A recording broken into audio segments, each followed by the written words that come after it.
লাগাতার 2 মাস আল্লাহ তাআলার কাছে দোয়া করতেন, মাওলা রমজান তো চলে আসছে, আর মাত্র 2 মাস আমাকে ওই পর্যন্ত পৌঁছায় দেন।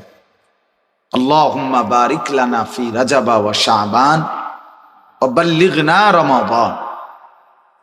আল্লাহর কাছে নবী সাল্লাল্লাহু আলাইহি ওয়াসাল্লাম টানা 2 মাস এই দোয়া করতেন, আল্লাহ রজব এবং শাবান এই 2 মাসে বরকত দেন, রমজান পর্যন্ত পৌঁছিয়ে দেন। কি বরকত দেন? সব দিকের বরকত। এক ইমানদারের জন্য সব দিকের বরকত দরকার। হায়াতে বরকত দেন যাতে রমজান পেতে পারে, সুস্থতার বরকত দেন যাতে সুস্থ থেকে ইবাদত করতে পারে, হ্যাঁ, পেরেশানি থেকে বিরত থাকবার এর মধ্যে বরকত দেন যাতে করে এক মনে আপনারা ইবাদত করতে পারেন। রমজান তো আছে কিন্তু আমি বেঁচে নাই, তাহলে তো হইল না। আমি বেঁচে তো আছি, রমজানও আসছি, কিন্তু অসুস্থ, বন্দিগি করতে পারলাম না, তাইলেও তো হইল না।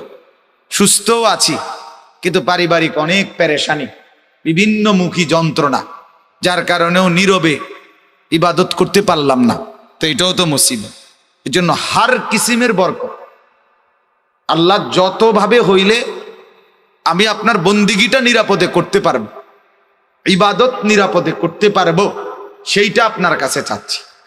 এই জন্য নবী সাল্লাল্লাহু আলাইহি ওয়াসাল্লাম 2 মাস রমজানে যেন স্বস্তি, শান্তি, নিরাপদে বেঁচে থেকে সুস্থ থেকে যেন আল্লাহর বন্দিগি করতে পারে, এই জন্য 2 মাস আল্লাহর কাছে টানা দোয়া করতে। এর দ্বারা বোঝা যায় যে রমজানের কদর রাসূলুল্লাহ সাল্লাল্লাহু আলাইহি ওয়াসাল্লামের কাছে কি পরিমাণ ছিল, কি পরিমাণ ছিল।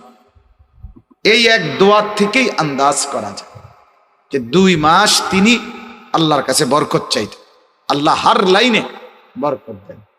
মনে করেন রমজান পর্যন্ত আমরা পৌঁছলাম, হায়াতও বেঁচে আছি, আমরা সুস্থও আছি, তো বাজারে যথাযথ পণ্য, রমজানের খাদ্য সামগ্রী বাজারে নাই, এটাও তো পেরেশানি। পেরেশানি কিনা বলেন? বাজারে চিনি নাই, বাজারে পর্যাপ্ত পরিমাণ পেঁয়াজ নাই, বাজারে পর্যাপ্ত পরিমাণ তরকারি নাই, ছোলা নাই, বুট নাই, ইত্যাদি ইত্যাদি ধরে নেন, তাইলেও পেরেশানি কিনা বল? তাহলে আল্লাহ বাজারে চলাফেরায়, উঠা বসায়, ঘরে, পরিবারে সর্বত্র বরকত দেন। নবীজি এই দোয়া করতেন।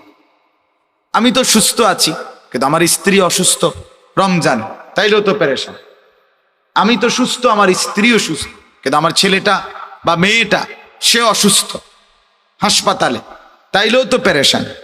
তাইলে আল্লাহ তাআলার কাছে নবী সাল্লাল্লাহু আলাইহি ওয়াসাল্লাম 2 মাস টানা, ভাই প্যান্ডেলের ভিতরে বুট খাবেন না, দয়া করে আমার অনুরোধ দোস্ত, আমি একেবারে অনুরোধ করছি।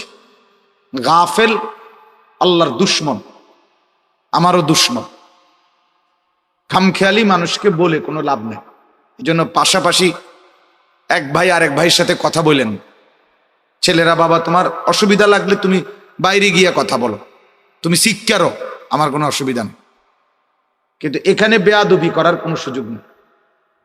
সোজা কথা, একজন শুনুক, কোনো আপত্তি নেই।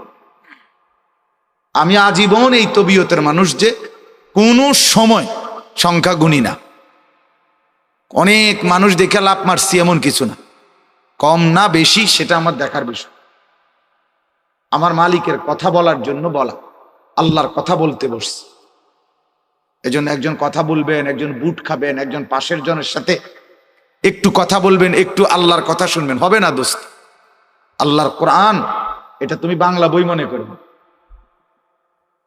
এটা অঙ্ক ইংরেজি বই মনে করো, গোটা পৃথিবীর সমস্ত পড়া একত্র করলে কোরআনুল কারীমের এক অক্ষরের কোণার কাছেও আসতে পারে না।